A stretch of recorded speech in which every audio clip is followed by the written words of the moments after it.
Coming up this week on the Course of Life podcast, the PGA Tour was back on the mainland, and the Rahm runner keeps pouring, an absolute heater from the hottest golfer on the planet, plus the LPGA Tour locker gate, DP World Tour highlight moments, the LIV TV deal. There's a lot to get to, plus it's PGA Show week, so I'm headed to Orlando. All that and more coming your way. We're tuned into a horrible trend that makes me laugh on the internet, and The Last of Us. This week's guest, we have long driver, golf fitness guru Cassandra Meyer on the show. Really fun guest and chat on all things around the game of golf and how to maybe add a few yards in 2023 to your driver as well. Plus the last dry January diet update from me and a whole lot more when we always end with food. All of it brought to you by our friends at Desert Fox Golf. I'm going to see them out there this week at the PGA Show and excited to hang out with the guys. Desert Fox Golf, as you know, are the makers of great golf accessories that go on your golf cart. They go beside your golf cart. They go in your bag and basically help make that golf experience a little bit brighter for you. From the Desert Fox phone caddy to the Swing 8 tumbler, the cigar holder, and their merch and apparel. Check out everything they have to offer at desertfoxgolf.com, desertfoxproducts.com, and be sure to use promo code Course of Life. Again, promo code Course of Life to save 10% off anything from Desert Fox Golf.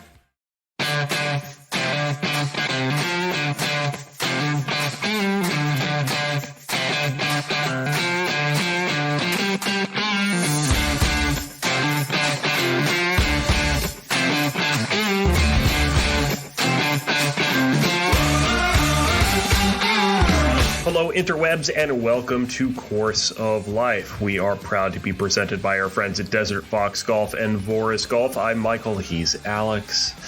And Alex, I have two words for you. Jon Rahm. Unreal, the heater this guy is on. Talk to me, Mike. This guy is unstoppable right now. I mean, he really is. I mean, he is undefeated in 2023. He's pitching a perfect game. How about that? Jon Rahm in his last seven tournaments. Yeah. Tied second, win. Tie fourth, win. Tie eighth, win. He is 134 under par during this 7-tournament run. That's the greatest one. I love the aggregate under par numbers. Yeah. You know, player X is Y under par in the last hole. He's 134 under in 7 tournaments. And I know we're seeing a lot of birdie fest recently on the PGA Tour, so that's exasperating that number a little bit beyond that what it normally would be. But the bottom line is these Jon Rahm stats from this heater are absolutely ridiculous. He's the hottest player in the world, and it's really encapsulating everything he's done in his young career. The crazy number I had to throw at everyone is in his first 150 events as a pro, Jon Rahm has 81 top 10s, Mike. That is a Tiger Woods-like statistic from Ramba. It's just crazy. And here's my other question. Okay. We talk a lot about world rankings these days. Yes. Why isn't Jon Rahm the number one player in the world right now? Yeah, it is utterly confusing. He doesn't really even understand it, and no one does. That's the annoying part, is that we can't sit here and encapsulate exactly how the world ranking points are doled out in a 60-second conversation. We can do that for a lot of other things in the world of golf, but there is just a certain mystery to the OWGR and exactly how those points are doled out based on what? Quality of field, quality of event, when it happens, how it happens. We don't quite know why Rahm isn't the world number one ranked golfer. We know he is the best player on the planet right now, though. Yeah, it's just crazy. So he takes another W, like we just said. 2 in a row now for him on the PGA Tour. It's a question now of how many tournaments will he win in 2023. But then again, Scotty Scheffler, who is he had the heater in 2022. He had the heater in the beginning of 2022. He's poised to retake the number one ranking because Rory is kind of taking a break right now and is not playing a whole lot. So there is a chance for Scheffler, if he continues to play well, to take over the number one spot. But Jon Rahm, clearly the number one player in the world. Which is weird because Scheffler hasn't really done much in the last 3-4 months, if you think about it. I mean, he did this week. He did tie for 11th. Yeah, it's all right. 22 under par. It's respectable. And everyone was going low this past weekend. Everyone was going low. Let's talk about guys that are going low. Let's talk about Money in the Bank. Taylor Montgomery, our friend of the show. This is ridiculous. Solo fifth. It's 2 weeks in a row of just fantastic play once again. Just fantastic play since he got his card and is now a full-time member on tour. 64 to start the week. It's incredible what Taylor Montgomery has been doing. It's the 7th top 20 now. We're starting to lose count on that number. I'm trying to keep count on that number. Can we just give Taylor Montgomery the Rookie of the Year now? Can we just give it to him now? He's got that. I said 3 months ago, he's got that Cam Young form where he's showing up on leaderboards, and he's doing it on all sorts of different courses. He's going to Torrey Pines this week where he finished 11th last year. So why can't he keep it going? The official nickname has been dubbed, by the way. It got the like and confirmation from Taylor as well, too. I think we'll bump it up with time, but right now his nickname is Top 20 Taylor. He is top 20 Taylor for the foreseeable future. This guy is automatic money in the bank. That's why I keep putting him in my runyourpool.com articles every week. And he cashed for us again with that 5th place finish. So impressive week for him. We also need to talk about Dylan Wu, another past guest on this podcast who carded an amazing 61 on Saturday. Yeah, I saw the end of it too. And you could tell how much that putt on 18 meant to him to just have that deep low round. You know, when you're kind of a guy that's on the bubble on the PGA Tour and wondering what your status looks like the next few years, you don't have that win under your belt. All these rounds are big, and to have a momentum go low round like that when he absolutely needed it was great. I think he finished somewhere in the neighborhood of the top 30 for the week. So impressive stuff for Dylan, and looking forward to seeing his name on a lot more leaderboards. Well, I think we're going to get him on the show pretty soon, Tim. Yeah, tied for 32nd was what he finished up with. Hard to follow a 61 with anything. It's probably one of the hardest things, I think, to do in the game of golf is around that low. But still was able to be in that 32nd spot. And so those were friends of the podcast and how they did. How did your picks do, though, Alex? Not bad. I gave myself a C+. I had everybody make the cut, so everyone was playing the weekend. Here's the thing, though. 15 under par doesn't really get you anywhere in a tournament like this. It's a pretty gaudy leaderboard if you scroll down to the bottom of guys who played the weekend and finished 13, 14, 15 under par, and they got lapped and beat by over 50 guys. So that's the state of the things on the PGA Tour, especially when they're in a nice, calm desert setting like they were out in Palm Springs. So, yeah, it was an absolute birdie fest. My pick's not great, but we'll be back at it this week for Torrey Pines. Yeah, I don't know how calm it was down in Orlando for the Hilton Grand Vacations Tournament of Champions, which is how the LPGA kicked off their season this weekend. But Brooke Henderson did roll to a 4-shot victory while shooting a pedestrian 70 on Sunday. Yeah. Just cruise control the whole time and never really got challenged like I thought she might on Sunday. There were suitors that made brief runs like Maya Stark, but overall in the end, she just kind of held everyone at bay and had that 3-4 shot lead for most of the day. And that was really all she needed. 13th win for Brooke Henderson. She's really picked up a lot of steam and is racking up the W's in her career for the Canadian. But the headline that started the LPGA week in Orlando was an ironically weird one, a little locker gate. The LPGA players essentially were not given proper access to any locker room facility at the beginning of the week. Not the most thrilling start that the LPGA would have liked to have. I'm glad they ended it with some stellar play on Sunday to kind of shroud that ugly Monday headline. Do you think all the money that went into the purses on the LPGA came out of early access to lockers during the week in the clubhouse? Yeah, I know.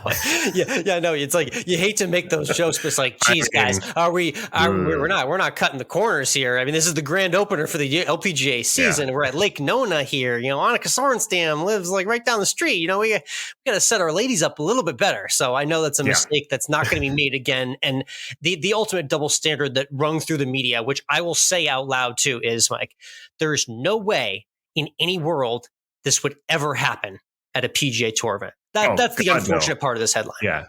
At a PGA Tour event, at a DP World Tour event, and dare I say a LIV Tour event, it would probably never happen there either. Yeah, I know. You're right. That's like the sad reality. So hopefully this is the first and only locker gate on the LPGA Tour.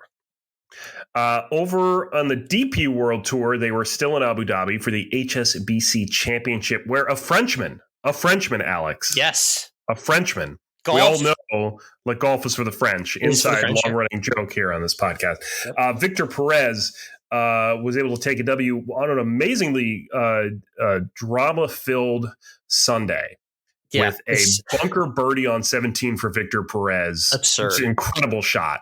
shot of the month, maybe. Like a 35-yard spinning, flew it past the flag, and it had 8 feet of suck back backspin to drop it in the back door. I mean, just an utterly awesome hole out. And yeah, I've seen the Frenchman in action. He finished in the Final Four at the Dell Match Play in 2021, if my memory serves me correctly. So he's been on the world stage for the last couple of years now, but this was definitely a bigger win for him in recent memory.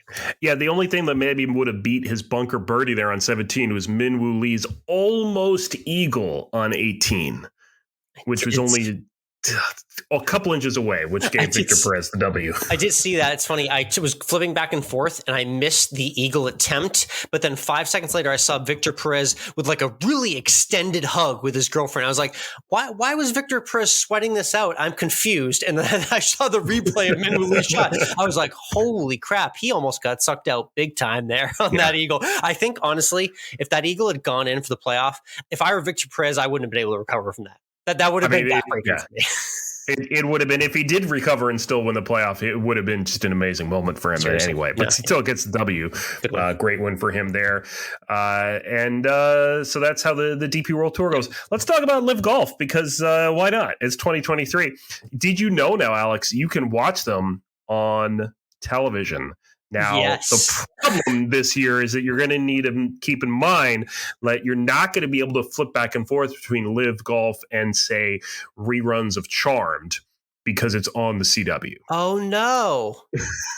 I know you were very excited for that 4th remake of Supernatural that was in the works.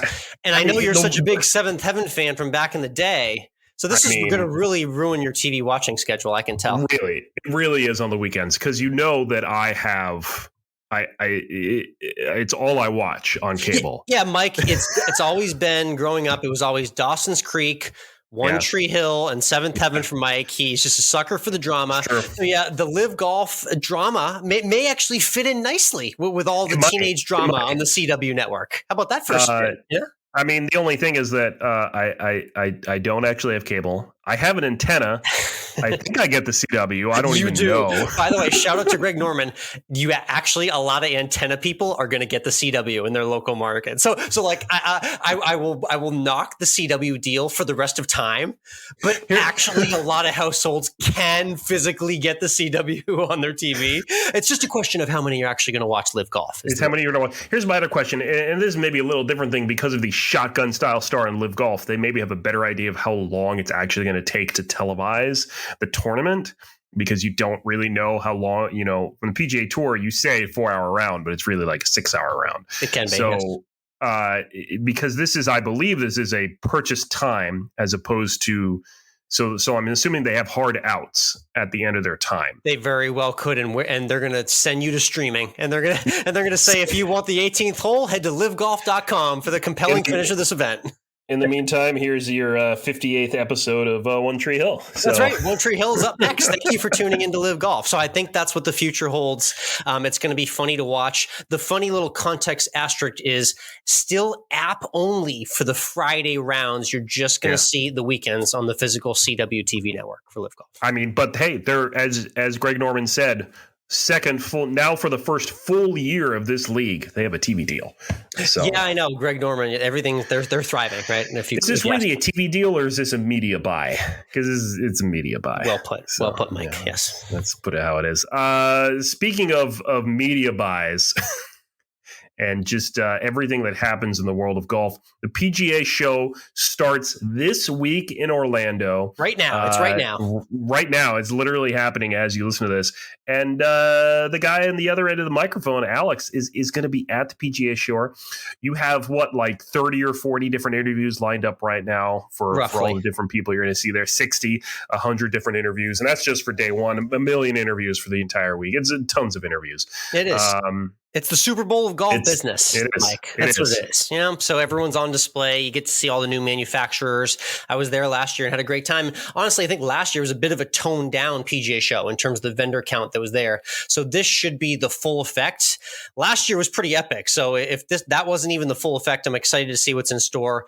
But be sure to check out the PGA Show. I'll be looming around the media center at booth 1961 if you want to come say hi. We're going to have a live broadcast on Wednesday afternoon from 12:30 to 1:30. 1:30. I'll be roaming around every single square inch of the Orlando County Convention Center. So bump into me there and say hi for sure if you're out. But yeah, a ton of interviews scheduled. Just to tease, we've got LPGA Tour stars. We've got maybe a potential captain coming our way for an initial international competition. And Mike, how about a Heisman Trophy winner maybe joining the Course of Life? That's one on the bucket list that we haven't checked off yet that we could get pretty soon. So the exciting things to come here from the PGA Show. It's going to be a fun week indeed. And then we'll be listening to those interviews for the next couple of weeks as well as we roll those out here on the podcast for everyone to hear. Oh, there'll be a content rollout. Don't you worry about that, my good friend. Yeah. So make sure you're following Alex on Instagram, Course of Life Alex, Twitter as well, Course of Life 1. You can follow the official account. We'll make sure we'll repost everything he's doing there on stories and everything. It's COL Podcast on Instagram. So you can check out all the cool stuff he does. Let's look ahead to the Farmers Insurance Open. They're back at Torrey Pines. Always a fun week out there in California. Jon Rahm.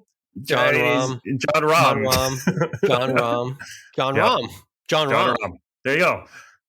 Jon Rahm. Won this event a few years ago as the Farmers Insurance Open.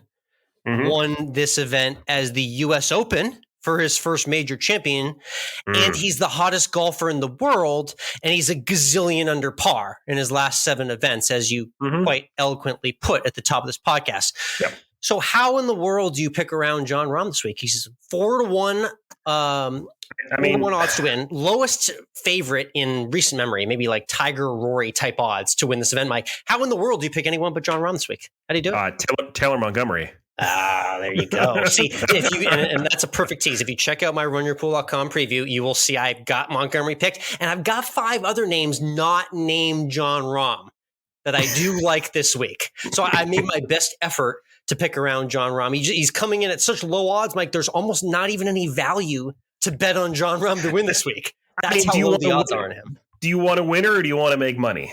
What do you want? Exactly. I know. That's the ultimate question at the end of this. So check out my preview. I'll give you one pick here. Will Zalatoris. He's a guy that's coming off injury, but he had a decent week at the Amex last week. He likes Torrey Pines, and he played well at Torrey last year. So that's one of my picks. Check out the runyourpool.com preview for the rest of them. But yeah, the elephant in the room all week is Jon Rahm just going to step on everyone's throat like he's done the last few weeks? We'll see. We will see indeed. For now, let's switch over to Tuned In, where we share what we're tuning into outside of the world of sports. I, along with almost everyone else in America, am watching The Last of Us on HBO. Yes, heard about this, but you're going to have to explain to me what's going on. So it's based on a video game from like 10 years ago. It's zombie-esque. There are zombie-like things in it. You love zombie content. I don't, actually. I feel like you've referenced 3 or 4 zombie or mummy themed shows on this segment in recent times. Do I? Have I? I don't feel like it. I mean, I never watched The Walking Dead. I've never seen an episode of The Walking Dead. Same. Yep. But Pedro Pascal is stars in The Last of Us. Watched the first episode. Did not watch the second one that came out on Sunday evening. Have not had a chance to watch that one yet. But the first episode just hooked me. It's like an hour and a half premiere. It's I don't want to give it away, Alex, because I think you should watch it too, but it's fantastic. Well, only one episode out or 2 out now, right now. Okay. 2 out now. Every Sunday night, new episodes out every Sunday night. So I watched the first episode last week. I've not watched the second episode that came out this week yet. Okay, and they're doing the slow drip with 1 episode a week. I like because it's actually HBO. It's even though I'm watching on HBO Max, it's actually HBO, and HBO does weekly Sunday night. drops. I'm getting the Game of Thrones vibes already from the show. Jeez. There you go. Football's over. It's time to watch television. It is. It's winding down. Last Sundays are here. Yeah. Well, I was tuned in to something very strange and horrible. I'm ashamed that I'm tuned into it, and I'm even more ashamed that I find myself laughing at it.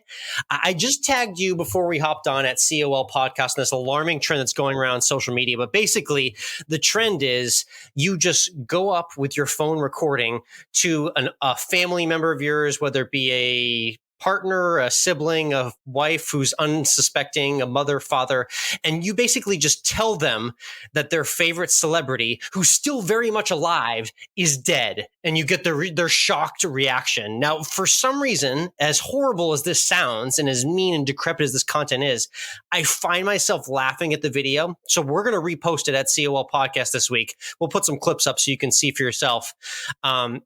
Killing off alive celebrities. That's where the content has gotten to in 2023. Mike, what celebrity death would just absolutely make you freak out and go nuts right now?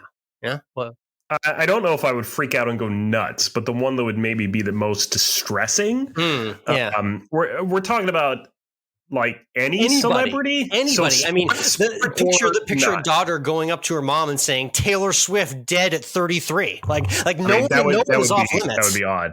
Yeah. Okay. I'm going to say the one that's going to freak you out. It's going to freak everyone out on this podcast.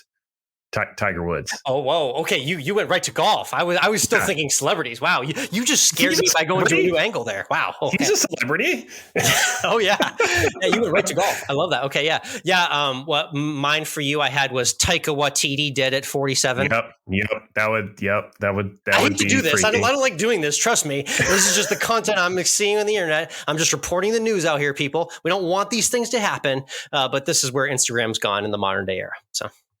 We're killing off celebrities that are still alive. That's all. I live under a rock. I'm on Instagram a lot. I have not seen this I just tagged you in all the gloriousness so you can watch it after we get off. It's really, again, you're going to laugh at the end and you're going to say, why am I laughing right now?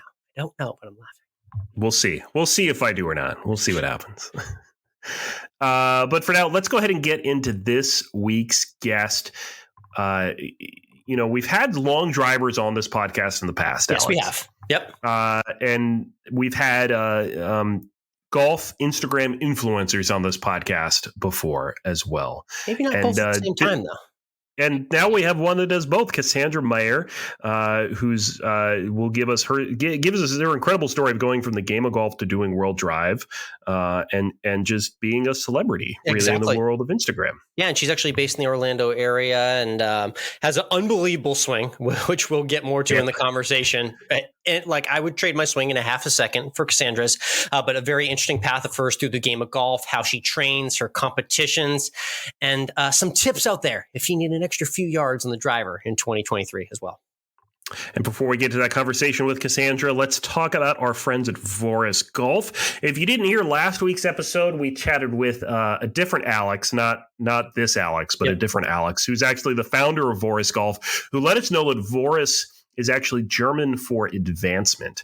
And that's exactly what Voris Golf has done with the golf glove. Typically just something you use to give you good grip on what your that crooked stick that you use to hit that little white ball. Now the Voris glove has through touch technology, which allows you to use your smart device with the glove still on your hand. So you don't need to be taking it off every time or having to use the other hand if you don't want to use the other hand, because sometimes if you're driving a cart and you're a righty and your glove's on your left hand, you're driving with your right hand, so your left hand is holding the phone maybe. So these are real issues. You're right. Not have to do it. That's true. So the Voris Golf glove, nice, soft, high quality leather, comes in black and white, has that through touch technology, so your thumb and forefinger can use your smart device while that glove is on your hand. You can check them out, plus their polos and hats and everything else they got there at vorisgolf.com. That's VORAUS golf.com. And use the promo code COL18 to save you 18% off anything at their website. Again, that's COL18 to save you 18% off at vorisgolf.com.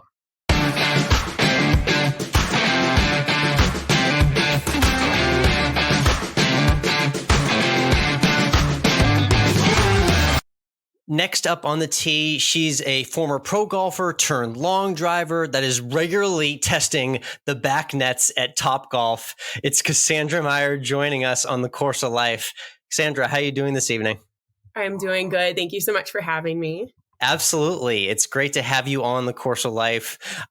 We have a bit of a similar background in that we both grew up in the cold. Myself, I came from Massachusetts originally, but got to Texas as fast as I can so I could play golf year round. It was similar for you, I believe, growing up in New York. Tell me what that was like with the golf season only being a half of a year. Were you playing golf a lot as a kid, or was it a lot of other sports for you? Yeah, so I grew up in Rochester, New York, which is pretty dang cold. And I got out of there by 16, so it wasn't too bad for me. It was definitely difficult playing junior golf, only having half of the year. You know, you would go to, I'm sure you're familiar with like the old indoor golf facilities. Ours was called the Dome, and it was about 60 yards long. So Yes. you had no idea if you were hitting a snap hook or, it didn't have time to really give you much feedback there. But yeah, I mean, it was, it's funny because we moved to Florida. I've lived here for, the majority of my life. And my husband and I are actually considering moving back up north. So we're kind of like the opposite of everyone else. Interesting. What is it that you miss back up there that you're looking to get back to specifically? Well, the last 3 years, we've spent 50-50 in Wisconsin and Florida. And we own our home down here and everything. And we love it. But the golf scene it's kind of opposite seasons up there. So my husband's a golf instructor and he's been teaching up there during the summers. And we have very close friends and his side of the family is not too far from where we stay up there. And we love everything about it lifestyle wise. I'm still a little concerned that I'm not going to be able to get through a winter, but I don't know. It's very family oriented. We're very outdoorsy. We like to fish and hike and that it offers the kind of lifestyle that we like. Definitely. And people are so nice. The golf scene is amazing. People love to play golf, even though they have a very limited season. So yeah, I don't know. We're thinking about trying it out full time. We might regret it, once we get through our first winter or two, because it's been a long time since I had to shovel snow and all that good stuff. But yeah, we'll see how it goes. Definitely. I'm curious what that future looks like for you. And hey, at least you got Florida in your back pocket as well, too. So you can always go there when you're in need of some more. I love Florida. It's just cool. A little crazy down here, though. It's so busy all the time. Right. Yeah. No, I get that vibe. Definitely. Well, it's cool. It'll be cool to follow and see where the real estate path leads you. In terms of your golf path growing up young, you said you made the move and you had some really cool, one notable cool experience that I wanted to highlight because you were into competitive golf. It seemed pretty fast. And you even got yourself to the Junior Ryder Cup, an event that's kind of taken a lot more popularity in recent years. It's gotten a lot more television coverage. But tell everyone about how you actually got to that level in junior golf to have that experience. Yeah. My junior golf career was probably quite different than most kids. Like we talked about, I grew up in the cold and didn't get to play all year round. And my family never really, we played golf for fun, my parents played, we had like a family membership at a local course. It was nothing fancy. And I just I fell in love with it. And it wasn't anything that my parents pushed me into. Like, I really don't think that they knew like what to do with me when they realized that I was actually starting to take it serious and, was good enough to compete and stuff like that. Financially, it was difficult and stuff. So we kind of just fumbled our way through it. And AJGA was sort of the thing back then. Like that was the tour that all the rage. Yep, I remember. Yeah, the really good kids played on, and they were quite pricey. So I never even played an AJGA event. I did the junior PGA series, which was like one step down, and I kind of dominated out there. So I worked my way onto the Junior Ryder Cup a little bit differently from some smaller tours. And there was one like big, it was called a Westfield. And I finished high up on that. I think I finished like third or something. Lexi Thompson actually won it when I had my good finish. So I think that got me onto the Junior Ryder Cup team. So it was funny because I went onto the team and I didn't know any of the kids, and none of the kids knew who I was, and they all knew each other. So I was you were the outsider kid. Interesting. I was a little bit of the outsider. But it was an amazing experience. And Tony Finau was my partner in the mixed team. I was going to ask what that experience was like playing with a very young Tony Finau before he's become to what he is today. Yeah, I actually became pretty good friends with Tony and his brother Gipper. We played in a bunch of junior tournaments together and would hang out a little bit outside of golf and stuff. And they were just the sweetest family. His parents would be around at all the events, and they were awesome. And Tony, like, he was my saving grace, I feel like, in the Ryder Cup, because I was so nervous and just felt like so out of my element. And he was, singing to me down the fairways and like dancing and high-fiving me and just like building me up the whole round. Like, he's just that person, Yeah, I feel like that's really carried through to his adult life too. Like, he's just always had that really overwhelmingly positive vibe, like through every piece of adversity too. Yes, he's definitely kept that kind of happy-go-lucky. I don't think that he takes golf overly serious. Like, his family is definitely his priority. And it's been really cool to see him progress just like into the next stage of life, just kind of all around. And I saw him a couple of years ago, and he caught up with me on the golf course, and it was great to see him. But yeah, awesome. I enjoy seeing where he's gone. Very cool experience indeed to have in your back pocket. Let's talk about your game when it was young, because I'm leading up to what got you into long drive. You recently made a joke on Instagram, it's CassMarie_B, regarding the size of your lower body and your legs and how you've always been gifted down there. Were you always using your lower body correctly for that power, or did that come with time as you learned how to play the game? Well, I was just a weird little kid, to be honest. Like, I was obsessed with the Rocky movies, and I just was starting to work out. Like, I remember begging my mom, because she was very fit, and I just wanted to like lift weights with her and work out. And admirable. Nice. She would let me do Thai bow with her every morning. So I wasn't like lifting weights young, but I was doing like kind of kickboxing, right? Yeah, shout out Billy Blanks, the legend. Yeah, Billy Blanks, yep. Yeah, so I started working out really young. I mean, I was doing 100 sit-ups a night trying to get a six-pack when I was like 11 years old. So I was just a little weird kid. And so I think that I'd probably just being as active as I was and starting to work out so young, just kind of started to, when I matured, put on a lot of muscle quickly. But yeah, I mean, I'm sure genes have a lot to do with it. And my mom was always very fit and very healthy. So I've been blessed in that way. It makes it a lot easier, to continue that kind of lifestyle as I get older. But. And tell me about your knowledge of long drive as this all happened and your game developed. Obviously, you, like everyone else out there, had the aspiration to be a professional golfer, but what was your level of knowledge for long drive specifically as your game was getting better and you were getting older, and when did it all kind of come into your life that you could actually long drive for a profession? Well, I always hit the ball pretty far when I was competing and playing in junior events or mini tour events. I was always one of the longest girls out there for sure. And I wasn't very big. So I think pound for pound, I hit it really far, which was just kind of a natural thing for me. I grew up playing with the boys, and, I was just trying to keep up with them. So I think it just it developed naturally. It wasn't something that I was like focused on developing. I remember when I don't remember how old I was, but it was back at my home course in Rochester. They had a long drive qualifier there. And I remember going out to the golf course, and they had the speakers up and the loud music playing, and everybody was out there trying to hit it as hard as they could. And I just thought it was so cool. It was like the more extreme sides of golf, right? And, it's just a different vibe to the game, which has usually been so stuck up for so long, Yes. It's like the, wrestling of golf. Yeah.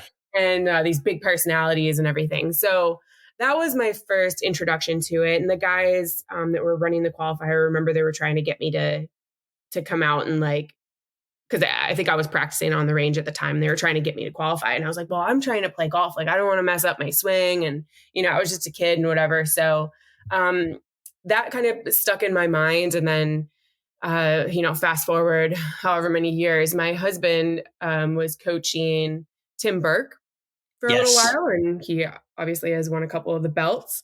And we went to an event just to watch him and support him. And I told my husband, I was like, I've always kind of wanted to try this. Now I'm not competing in golf anymore. Like, I have nothing to lose. Can I just, enter it and just see what happens. And I think he kind of thought I was crazy for a second, because I'm not that big, and I don't hit it far enough to really like go out and win. You see these crazy numbers that these long drive girls are putting up. And so yeah, I just signed up. We worked on it for maybe like a month, trying to gain some extra yardage and using the little bit extra length in the driver shaft. And I didn't get through qualifying at my first event. I was super nervous, and understandable. but I wasn't that far off. I was a lot closer than I thought I was going to be. So I signed up for the next one, and that was the one that I ended up finishing second in. So it just sort of was like it wasn't a planned thing. It just was supposed to be for fun, and I just happened to have a little bit more success than I was planning to. So very cool. What's training with the husband like, and how is he as a motivator for you for competition?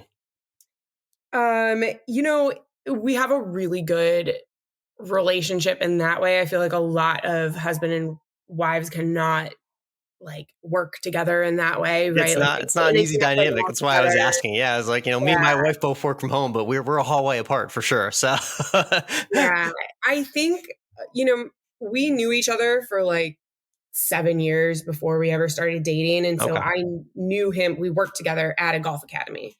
So I got to know him as like a golf instructor and the lead club fitting guy and all that. So I had respect for him in his profession, like before we were ever together as a couple. So I think that has a lot to do with it. And we just like communicate well. Of course, there's still some frustration, and he says I'm the most difficult student he's ever worked with. But I know that he knows his stuff, and there's just that mutual respect for each other. So we can do that successfully. Oh, that's great to hear. Awesome. And for those who are wondering, tell everyone what's your longest drive in competition, and maybe also just your longest drive ever too on the course.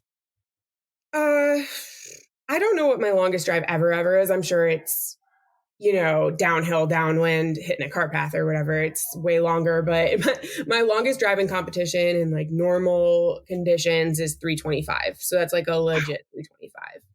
I never played out in like, the elevation or anything like that, like where they were getting crazy. Some of the girls are hitting like over 400 yards and stuff like that. I wish I had the opportunity to play in those conditions just to be able to say like, yeah, I hit at 375, No, but the 325 bomb is legit. And I'm wondering how far the cart path ball went. It's probably still rolling if it was downwind, downhill. I don't know.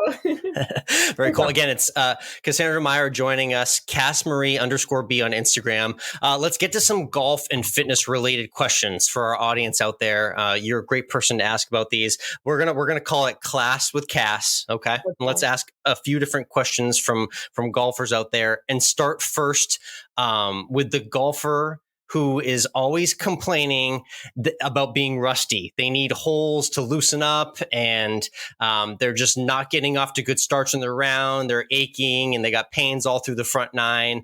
What are your suggestions for a golfer like that to just get their day and the round off to a better start? And what can they do to make their day go a little bit better?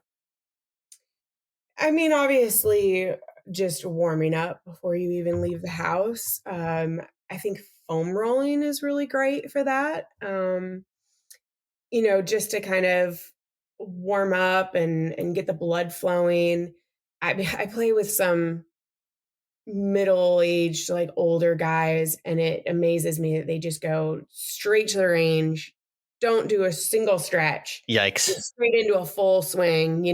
That's probably how like 90% of people start their round. And even me at 33, like I need to get in the garage. I need to foam roll. I need to do some stretching. I'm a big fan of like flow stretching. So not static stretching, not where you're just like going straight into a cold stretch and holding that for a long period of time, but more like a yoga flow. So where your body is continuously moving, and then you're gradually getting deeper and deeper into the stretch every time you go through that same flow. Okay. Big fan of that for warming up before your round. And then hopefully you don't have too long of a drive to the golf course, so you can warm up and then you don't get too cold just sitting, back in your car getting to the golf definitely. course. I need to add the foam roller. That's a good tip as well too. Yeah. I mean, that's simple. It's just really good to to get that blood flowing and get those couple of cracks out of your back that you need. Definitely. But, one other thought from golfers out there, it's definitely my New Year's resolution, and a lot of golfers out there, is everyone wants more yardage off the tee, but they have no clue how to correctly work out or what they should be working out to help improve their body to gain yardage off the tee. Obviously, the second part of that is practicing and hitting balls. But from a gym physical workout perspective, where should people be going, and what type of exercises and workouts should they be doing if they're looking to add distance to their game? I think that has so much to do with where their starting point is. You know, a more advanced player is going to be working on something completely different than, you know, a mid handicapper that's, you know, maybe like middle aged, and it has a lot to do with your physical capabilities to start with. But I think just really getting balance within your body. So many people have, you know, imbalances, and they don't have great balance, and they don't know how to use their kinetic chain properly. So really just becoming more athletic in general, I think would benefit a lot of people. Doing more functional training as opposed to just strength training. I'm a big fan of, like, that's why I love kettlebells so much. I think that I see you use them a lot in your content. Yeah. Yeah, it encourages like proper sequencing, which I feel like if you haven't played a lot of sports, or you're just not training as an athlete, is actually less common than you would think. But, you know, I would say 95% of people can increase their posterior chain strength and probably gain some more power. So that's, you know, glutes, hamstrings, back. I had to do that, even being pretty fit and always working out and being a good golfer. When I was trying to train for extra distance, I had to learn how to use my glutes. I was very quad dominant, and the glutes are a really big source of power, and learning how to use those efficiently, I think most people could benefit from. Yeah, it was a funny thing a few years ago that happened in the media because Tiger Woods was coming back from injury, and he kept using the term activate my glutes, and it became kind of a joke on the internet. But when people actually started realizing what he meant, I think that it actually became a real idea for golfers, that it's a part of your body that you need for power. So Very well said indeed. Again, Cassandra Meyer joining us, Course of Life. Let's get to some quick shot questions before we wrap up here. Let's talk about a cool event that I think I saw you attend regarding your friends at PXG and Nick Jonas. They have a really interesting collaboration out. I wanted to hear a little bit about your involvement with that and the event as well. Yeah, that was a lot of fun. That was about like a couple months ago, up in New York City. We had the launch of the Nick Jonas collaboration with PXG, and I've been with PXG for a little bit now, and I just love them altogether as a brand. But I think that it's cool that they're doing collabs with people outside of golf and making it appeal to maybe a different group of people. I think that it's becoming a little bit more like inviting and a little bit more fashionable, and you know, just kind of breaking some barriers that golf has faced. And yeah, so they put on a great event. Nick is a sweetheart and just like a super avid golfer. It was funny because when they were doing their little roundtable discussion, he was talking about how he and his brothers would plan their tour around what golf courses they wanted to play. Wow. Okay. I knew they played, but I didn't realize it was to that degree they're into it. Wow. Yeah. Which I think is cool because, you know, it appeals to like that, just the average golfer that's just like obsessed with the game, but isn't like amazing at it, you know? Mm-hmm. So it's just, helping the game become more inclusive, and it's a cool collaboration. And I think that, you know, everyone involved has a lot of passion for the game. So.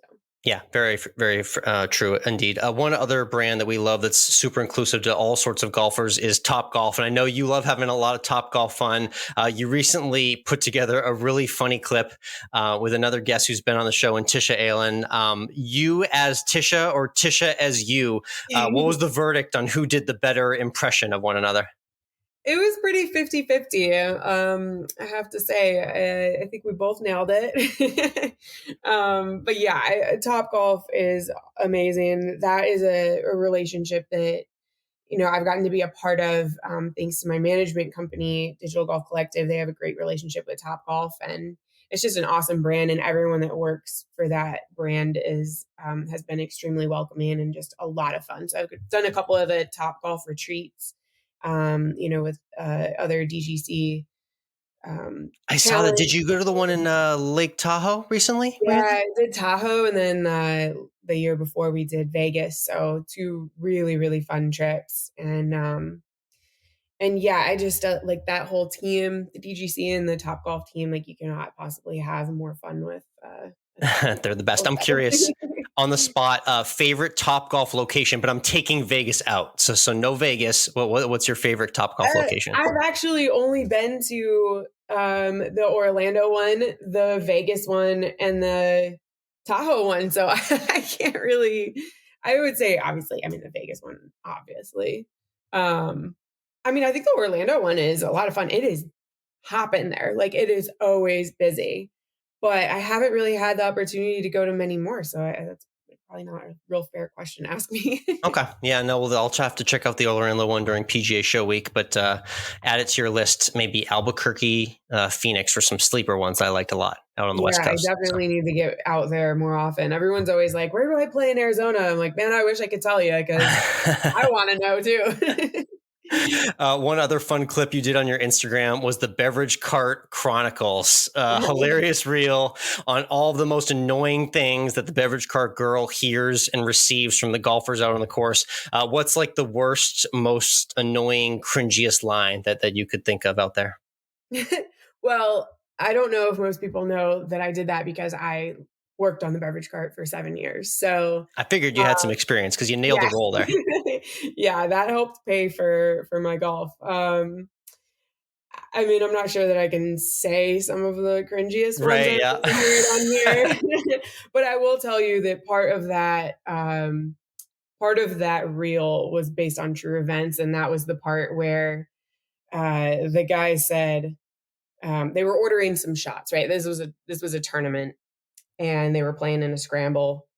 And they had made an eagle on the hole. So they called me over and they were like, hey, we're going to order some shots. We just made an eagle. And the one guy goes, she doesn't know what an eagle is. She's just the beverage cart girl.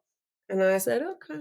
Oh boy. I let it slide. And a few holes later, they were on a drivable par 4. And I can't remember exactly the carry yardage, but it's a good ways away. Enough, yeah. And one of the guys was like, hey, do you want to try to take a swing? I was like, sure, I'll take a swing. Yeah, never done this before, so. Yeah, just playing it off cool, And most of those situations I don't really like because, okay, you're hitting in front of a bunch of guys you don't know and you're using someone else's golf club and it's not ideal and it can be, embarrassing if their expectations are high, but these guys' expectations were very, very low. So I took them up on it and I put it on the green, and the guy that had made that comment earlier was quite embarrassed. So that was I would have paid so much money to just see the look on their face. Oh. Yeah, that was probably my favorite memory from the book. Great memory indeed. All right, let's wrap up with our 19th hole question. We love to ask all our guests here on the Course of Life. When you get in after an amazing round on the course, picture your favorite clubhouse. What's your go-to order, Cassandra Meyer, for like a food and a drink at the 19th hole? Man. I'm a big fan of tequila. So it would probably just be straight tequila with extra lime. And food. I eat healthy, but I will enjoy a golf course hot dog. Love it. Hot dog and tequila. I think that's the first time I've gotten that combo before. I know. That's kind of a gross combo, but... Great answer indeed. Thanks again for hopping on the Course of Life. Really appreciate it. We'll catch up down the road and be sure to hit them straight as well. Sounds good. Thanks so much for having me on.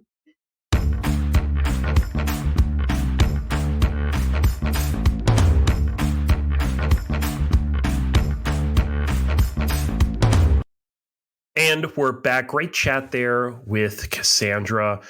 before we talk about her amazing swing for a moment, I just need to say a shot of tequila and a hot dog. But yeah, not playing around there with that 19th order. That might be also like a 9th green, 10th tee order. That could be a first tee order too. I mean, that plays for any party. Hot dog and tequila. That's quite the combo. That's quite the combo. But it seems to help her swing maybe too, because she does have an incredible swing going on. It's just ridiculous to see the rotation in her golf swing. If you're not following @CassMarie_B on Instagram, to follow Cassandra Meyer. I'm just envious of that rotation. I didn't realize that you could torque your body that much for a golf swing. I'm not doing enough of it. That's for sure on my end. It's all about getting the spring in your spine, right? So that you uncoil yourself and release all that power. That muscle stretch, that TB12 pliability. I'm working on. I'm here in the January diet, but I don't know. I'm going to get some more fitness tips this week at the PGA Show to maybe take my journey to the next level. See if I can add some yards like Cassandra did.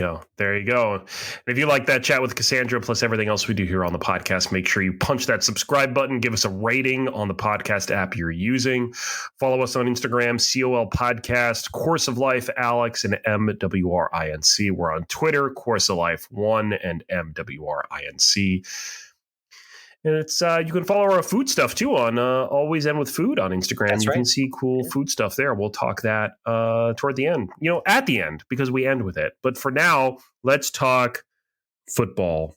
We do have to get to a brief little eulogy for you. Now, admittedly, we kind of knew we were grasping at straws with this Giants season, but go ahead and encapsulate it. You got to the divisional round, and there really wasn't much to celebrate from there on Saturday night. I mean, we were talking about this briefly before we started recording. I watched about a quarter and a half Saturday night. Well, that's really all you needed, I guess. I mean, I honestly didn't even need to do any of the second quarter. It's pretty. You could just kind of see it from the beginning. It was pretty bad. The only thing that kind of had me maybe think there would be hope was, like what the Jags did last week. But of course, then they didn't do so well this week. So, I mean, we knew the Giants were going to lose. I just didn't think it was going to be that embarrassing. Yeah, that's the thing. It's just like, listen, when you're in that divisional playoff matchup versus divisional opponent, you want that game to be more competitive and put forth your best do or die effort. That was not it from the Giants. But the bottom line is they got to the postseason with Daniel Jones at the helm. There's things there with Brian Daboll that are to love from the coaching side. You got a playoff win under your belt.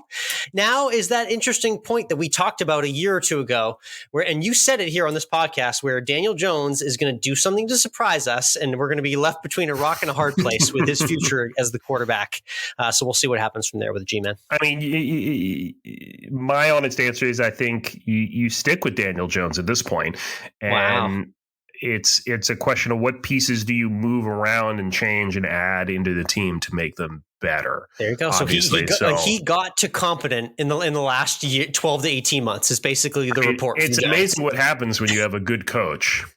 I mean, speaking of good coaches, let's just talk briefly about how good the Chiefs are with their head coach, whose name I'm completely blanking on right now. But Andy Reid has gotten it done late in his career. It's funny because he had the worst reputation early in his career for like not managing the clock, messing up big moments. But he's been pretty clutch with Mahomes by his side the last few years. I mean, but he did. What did I see? He's the only coach to get to the divisional round or something, or to win the divisional round with multiple teams or something. I saw, which makes me want to ask you the question. Andy Reid or Bill Belichick? Get out of here. Just get out of here right now. I mean, look. That is ridiculous. That is absolutely slanderous. Only successful with Tom Brady. And then you put Andy Reid, multiple quarterbacks, 2 different teams, 2 different programs, and look what he's done. Come on. Okay, legacy comparison, get out of here, ridiculous. If you're asking me to pick a new coach for the next 5 seasons, then we might have more of a conversation. Then I could have more of a conversation for you because Bill's getting a little senile with some of the decisions he's made the last year or two. We're righting the ship and getting in a new offensive coordinator, which we hope is Bill O'Brien for next season. But as of recent, Andy Reid looking a lot more wise with his years in coaching in the NFL, and he's taking what we think is as a Mahomes-led team to another Super Bowl. They're going to have to get past Joe Burrow, though, who they didn't last year. This is a rematch of last year's AFC Championship. It's an injured Patty Mahomes and the Chiefs in Kansas City against Joe Burrow. Joe Burrow did the same thing last year, Mike. He went into Kansas City and won the AFC Championship. Who do you like? 5 seconds of analysis from you, Chiefs and Bengals. Who do you like? I'm sorry, I just don't like the Chiefs, and the family, the wife's side of the family is all in on the Bengals. They are. Yeah, I mean, it's hard not to root for Snow Burrow, Joe, Snow Burrow, whatever nickname you want to put on it. He plays in any conditions. He's a gamer, so it's hard not to root for the Bengals in that one. That's like a completely even spread right now. So that's pretty much a pick'em game. And then over on the NFC side, it's the 49ers heading cross country to Philadelphia to play the Eagles. Eagles have been the prohibitive number one team all season, record-wise, seeding-wise, everything. The Niners are led by Brock Purdy, Mike, the very last pick in this past season's NFL draft. Mr. Irrelevant. Could he do the unthinkable and beat the Eagles and go to the Super Bowl? I mean, what pick was Tom Brady for the Patriots? Yeah, 199, sixth round, so not too far off. Yeah. So, the NFL is weird like that sometimes. It doesn't, it's just crazy how it works. Look, it's going to be Eagles versus somebody. Okay, you like the Eagles. I'm on the Bengals. I feel like this is the Eagles' Super Bowl to lose, right? It's felt like it since like week 3 in September. Yeah, it has. It really has. So we'll see. They're in the driver's seat right now. The odds are pretty evenly stacked. Going to be a great Final Four, though, regardless. I think the moral of the story is we actually did get the 4 best teams in the Final Four, which is always a fun sight to see for NFL fans. It's true. I don't want to talk Quinnipiac hockey, but I feel like since we have the last 2 weeks, we need give us the shout out. What's going on? Quinnipiac lost the weekend. We got shut out. No. We got shut out by Cornell, who's like ranked number 7 or 8 or something like that. And then we lost another one to Colgate. So we dropped to number 3 in the polls today. The women split the weekend. We won one and lost one. We lost to number 2 Yale, but we're still number 4 in the polls. But I think what we need to talk about, though, is men's basketball. Because Temple beat Houston, right? Okay. I mean, God, number 1 Houston falls to did. I saw the Temple. Cougars lost, yeah. And Temple then tweeted they did it for the Phillies. Oh. Little payback. Wow, I like that. They really held that one in their holster for a long time there. I was like, wait, Phillies?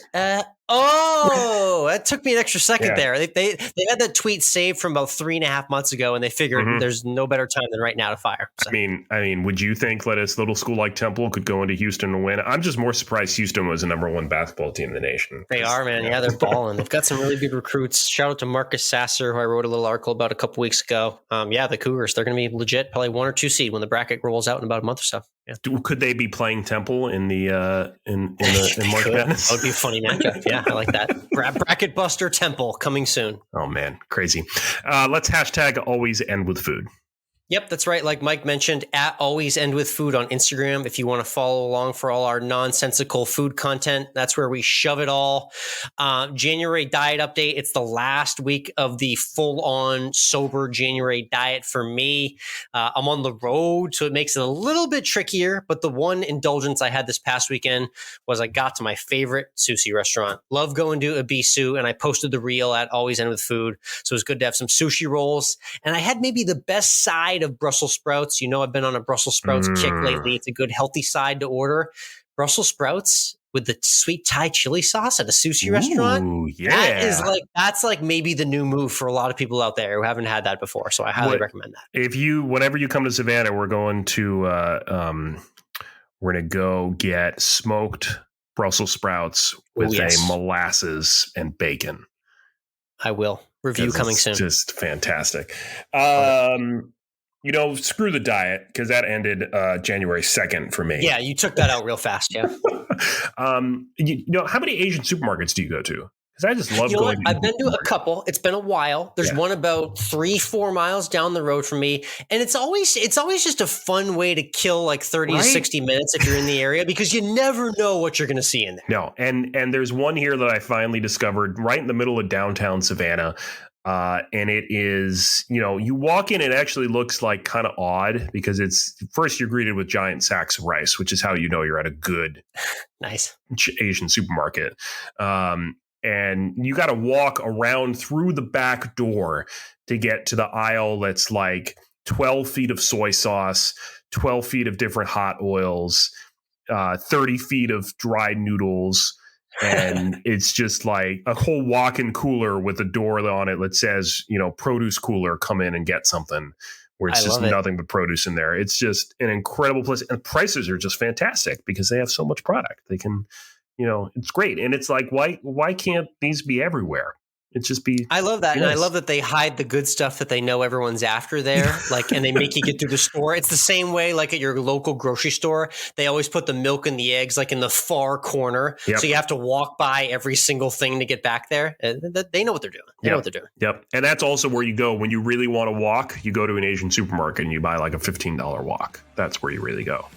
Quite literally, the walk. Yes, quite literally. Well played. Awesome. That was Always End with Food, a nice wrapper on this week's Course of Life. If you were at the PGA Show and you enjoyed the content you saw there, or if you just enjoyed this week's episode and you're tuning in for the first time, be sure to hit that subscribe button right now. Thank you to everyone for tuning in. We'll see you next week.